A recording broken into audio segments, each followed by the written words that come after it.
Have you ever looked around and wondered, how did they get there? Not the loud ones, not the flashy ones, but the quiet person. The one who didn't seem in a hurry and yet somehow ended up at the top. And that's how many people felt when Satya Nadella became the CEO of Microsoft.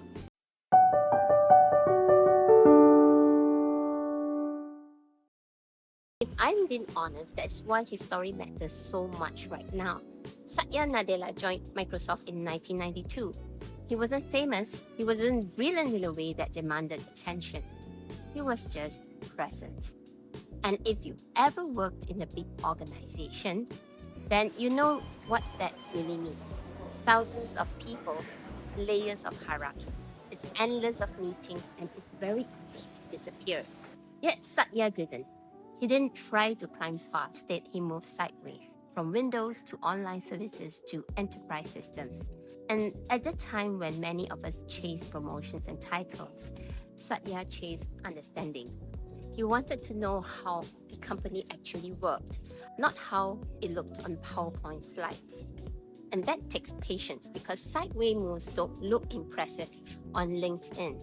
And if you're mid-career, this part might feel familiar.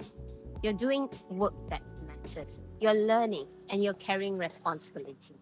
But it doesn't always feel visible. And you might even wonder, am I falling behind? And Satya probably felt that too. But instead of rushing, he stayed curious.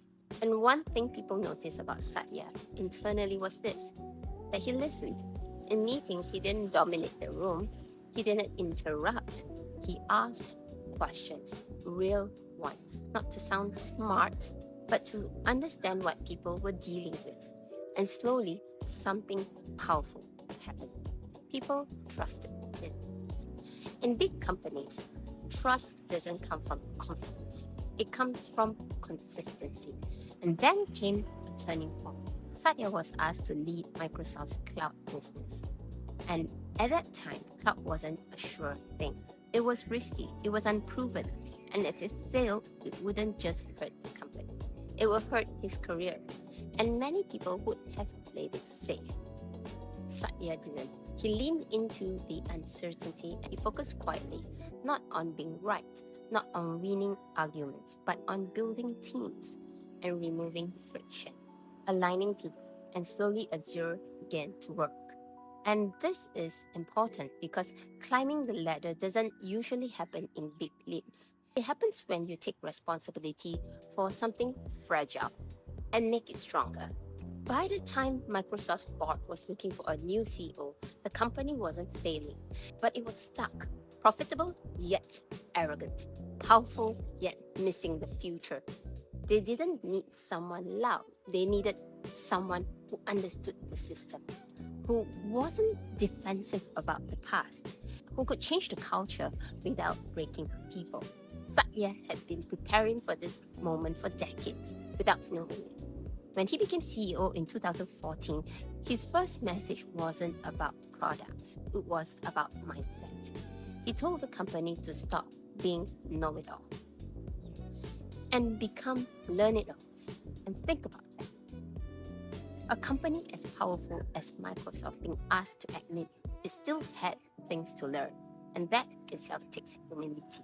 And if you're watching this and thinking, I'm not the loudest, I don't play politics well, and I'm tired of proving myself, Satya's story is quietly reassuring because he didn't climb by demanding attention.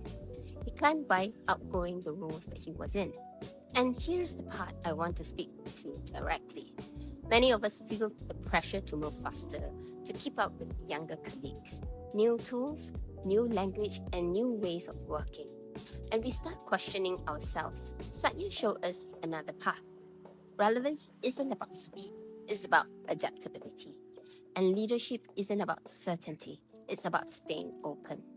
And Satya Nadella didn't become CEO because he was next in line. He became CEO because when the moment came, he was already ready. Not because he was rushed, but because he stayed. He learned and he listened and he grew quietly. So if you're in a season where your work feels invisible, where progress feels slow, where you're learning more than you are being recognized, then this might not be a delay. It might be preparation.